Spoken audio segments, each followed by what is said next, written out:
Good morning, everyone. I hope you had a good night. It's Saturday, June 6th, and I think the day might clear up a little bit so we could enjoy it and go outside. I want to share this morning with you a brief story. Last year, we took my daughter and son in law and the girls to Atlantic City. And we went there to see a Christmas show, but because we got there early, Mick and I decided that we would take Emma to the indoor swimming pool. Now, she was only 3 at the time, and no sooner were we there than she noticed 2 little girls playing on the steps. Their skin was brown, and their hair fell in beautiful black, tight ringlets. Emma instantly went over to them, and although they were older, they allowed her to sit with them.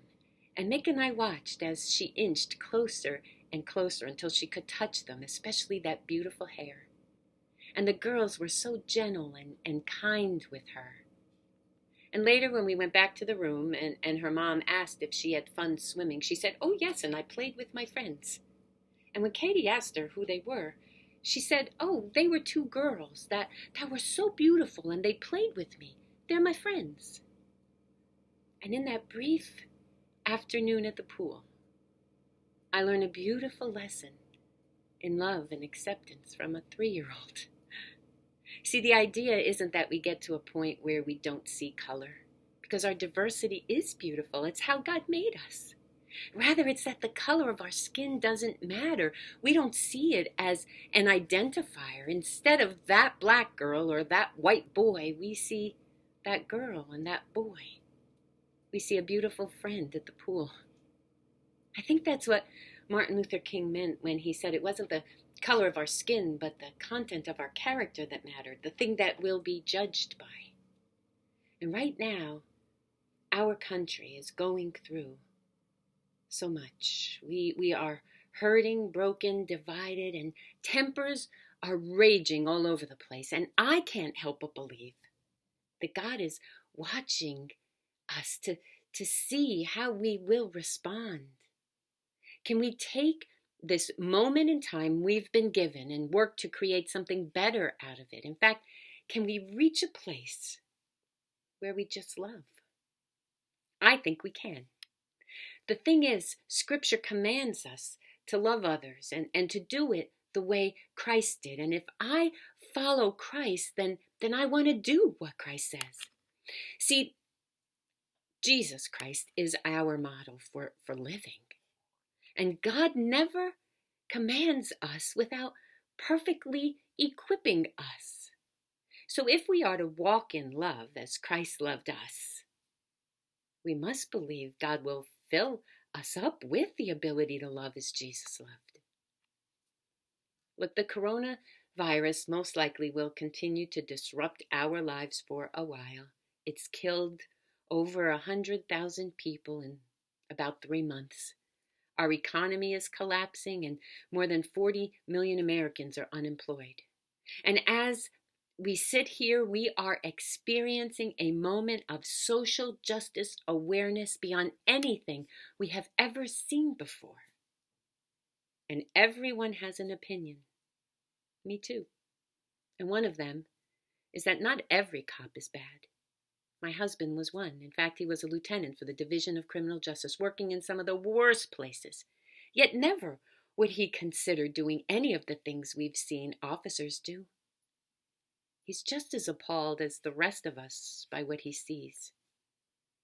And the second is that not every other human being is good, although we'd like to think we're always correct and on the right side.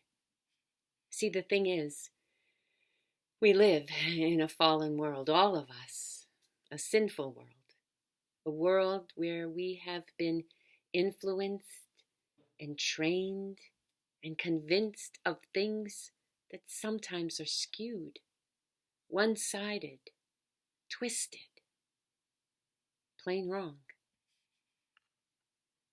Yet, I believe that the trauma, pain, and grief, even the hate we're seeing, isn't the end of the story. Because as we go through this challenging time, we can rise above it. See, if we could just lay aside our personal opinions and join together and agree that we have work to do to get this country back on track, to get us back on track and be the people God created us to be, then even as we go through these tough times, we can come out of them okay, at the very least changed and hopefully better. And I don't know about you, but I want to give that a chance. I want to bank on the side of hope and possibility and love. I want to see the world like my Emma, just filled with beautiful people, and embrace them and call them my friends. Because I want a better world for all our children and grandchildren. And I believe it's not too naive or too late of me to hope for that and work for that. And I hope you feel the same.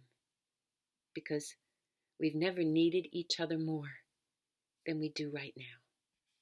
So today, let's try and be better with our family, our friends, our neighbors, those we don't know, even our enemies.